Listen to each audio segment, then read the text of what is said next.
Hello everyone. एक समय की बात है। एक राजा शिकार करने की इच्छा से अपने समूह के साथ किसी घने जंगल से गुजर रहा था। उन्हें काफी देर तक तलाश करने पर भी कोई शिकार नजर नहीं आया। वे धीरे धीरे उस घनघोर जंगल के अंदर जाते गए। वहां उन्हें एक जगह, डाकुओं के छिपने की जगह नजर आई। जैसे ही वे उसके पास पहुंचे ही थे कि वहां एक पेड़ पर बैठा तोता बोलने लगा, पकड़ो पकड़ो, एक राजा आ रहा है। राजा के पास बहुत सारा कीमती सामान है। जल्दी आओ, जल्दी आओ, इन्हें जाने मत दो, लूट लो। तोते की आवाज कानों पर पड़ते ही सभी डाकू राजा की ओर दौड़ने लगे। डाकुओं को अपनी तरफ तेजी से आते देखकर राजा और उसके सैनिक भी अपनी जान बचाकर भागे। वे तब तक नहीं रुके जब तक भागते भागते डाकुओं से कई कोस दूर निकल नहीं गए। सामने एक बड़ा सा पेड़ देखकर सब वहां रुके। कुछ देर आराम का सोचकर उस पेड़ के नीचे पहुंचे। जैसे ही पेड़ के पास पहुंचे कि उस पेड़ पर बैठा एक दूसरा तोता बोल पड़ा, पधारिए राजन, हमारे साधु महात्मा की कुटिया में आपका स्वागत करता हूँ।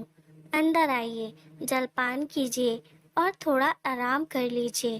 तोते की इस बात को सुनकर राजा और उनके लोगों को बड़ी हैरानी हुई और वो सोचने लगे कि एक ही जाति के होने के बावजूद दोनों तोतों का व्यवहार इतना ज्यादा भिन्न कैसे हो सकता है।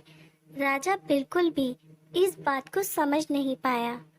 राजा तोते की बात मानकर अंदर साधु महात्मा की उस सुंदर कुटिया की ओर चला गया।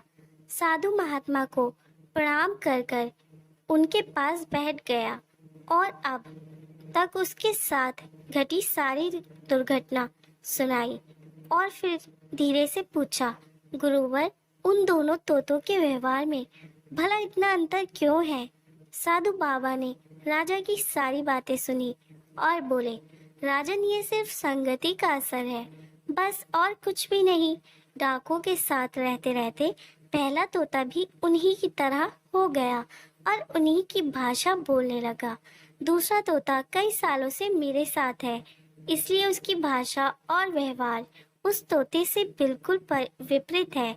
अर्थात जो जिस माहौल में रहता है वह वैसा ही बन जाता है। कहने का अर्थ है कि मूर्ख भी विद्वानों के साथ रहकर विद्वानों जैसा बर्ताव करने लगता है, और अगर विद्वान भी मूर्खों की संगत में ज्यादा समय बिताता है तो उसके अंदर भी मूर्खी वाले गुण आ ही जाते हैं। इसलिए हमें संगति और माहौल का चयन सोच समझकर करनी चाहिए।